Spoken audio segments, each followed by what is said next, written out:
अस्सलाम वालेकुम। उम्मीद करती हूँ आप सब खैरियत से होंगे। अब तक अगर आप लोगों ने मेरे चैनल को लाइक सब्सक्राइब एंड शेयर नहीं करा तो प्लीज़ पहले मेरे चैनल को आप लोग लाइक सब्सक्राइब एंड शेयर कर दें।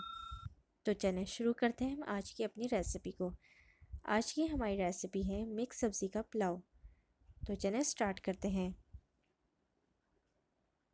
1 कप तेल में 2 अदद प्याज बारीक काट कर शामिल कर दें। लौंग 2 से 3 अदद, साबुत काले मिर्च 2 से 3 अदद, बादियान 2 अदद, बड़ी इलायची 2 अदद, दालचीनी 2 अदद शामिल कर दें। अब प्याज को गोल्डन ब्राउन कर लें। 2 अदद टमाटर बारीक काट कर शामिल कर दें। 1 चम्मच नमक, आधी चम्मच हल्दी और 1 चम्मच पिसी लाल मिर्च शामिल कर दें। 2 से 3 चम्मच पानी शामिल करें और अच्छे से भुनाई कर लें। मटर शामिल करें और मसाले के साथ फ्राई कर लें।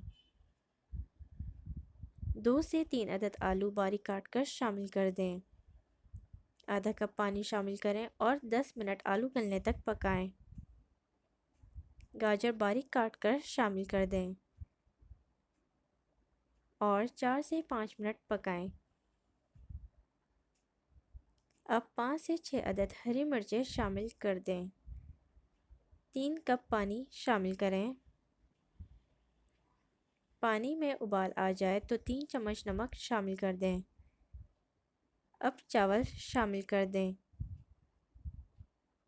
और शिमला मिर्च शामिल कर दें। शिमला मिर्च जल्द पक जाती है इसलिए आखिर में शामिल करें। पानी खुश्क होने तक पकाएं। पानी खुश्क होने के बाद 5 से 10 मिनट दम पर लगा दें। तो लीजिए तैयार है हमारा गरम गरम सब्ज़ी का पुलाव। उम्मीद करती हूँ आपको मेरी ये रेसिपी बहुत पसंद आई होगी। कमेंट्स करके ज़रूर बताइएगा और इसी के साथ मेरे चैनल को लाइक सब्सक्राइब एंड शेयर करना मत भूलिएगा। अपना बहुत ज़्यादा ख्याल रखिएगा और मुझे अपनी दुआओं में याद रखिएगा। अल्लाह हाफ़िज़।